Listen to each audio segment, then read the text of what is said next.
திருவாரூர் அருகே பவித்திரமாணிக்கம் பகுதியில் அமைந்துள்ள 100 ஆண்டுகள் பழமை வாய்ந்த புனித வனத்து அந்தோணியார் ஆலயம் ஆண்டு திருவிழா கடந்த 24ஆம் தேதி கொடியேற்றத்துடன் தொடங்கியது. விழாவை ஒட்டி நவநாள் ஜெபம், திருப்பலி, திருத்தேர் பவனி ஆகியவை தினந்தோறும் நடைபெற்று வந்தன. விழாவின் முக்கிய நிகழ்வான மின் அலங்கார திருத்தேர் பவனி நடைபெற்றது. இதனையொட்டி ஆலய வளாகத்தில் நடைபெற்ற சிறப்பு திருப்பலியில் ஆயிரக்கணக்கான கிறிஸ்தவர்கள் பங்கேற்றனர்.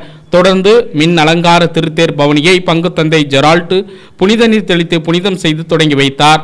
சம்மனசு மாதா, புனித அந்தோணியார் திருத்தேர்கள் பவனி பவித்திரமாணிக்கம், காமராஜ் நகர், எம்ஜிஆர் நகர் உள்ளிட்ட முக்கிய வீதிகள் வழியாக நடைபெற்றது. விவசாய வேலையில் இல்லை, அப்படி அவரை பாதுகாவலராக சேர்ப்பவர்களாக வாழ அருள் வேண்டி இந்த திருப்பலியிலே ஜெபிப்போம். ஆலய அபிஷேகம் நடைபெறும். அதைத் தொடர்ந்து ஆலயத்தினுடைய இந்த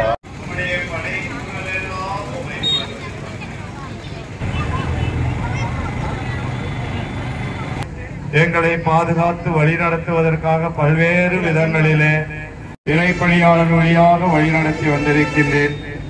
இதோ எங்களுடைய பாதுகாவலராக இருக்கின்ற புனித வனத்து அந்தோணியார் கிபி 3ஆம் 4ஆம் நூற்றாண்டுகளிலே வாழ்ந்தவர்.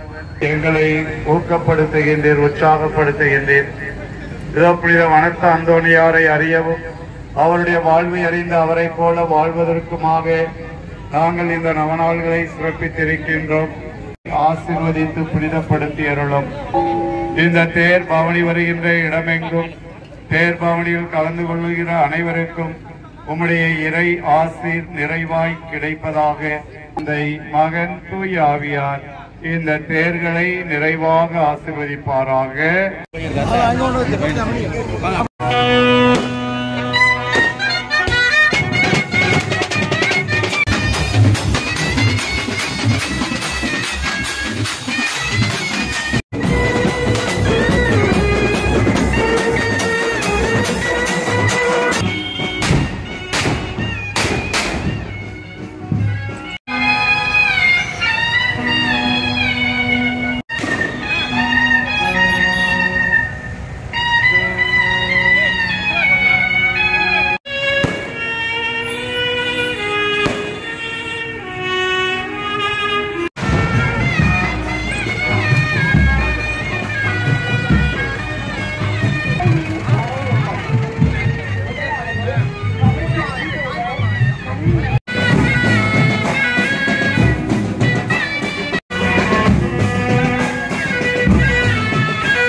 நடக்கும் செய்திகளை உடனுக்குடன் தெரிந்து கொள்ள உங்கள் அரசு நியூஸ் சேனலை சப்ஸ்கிரைப் பண்ணுங்க.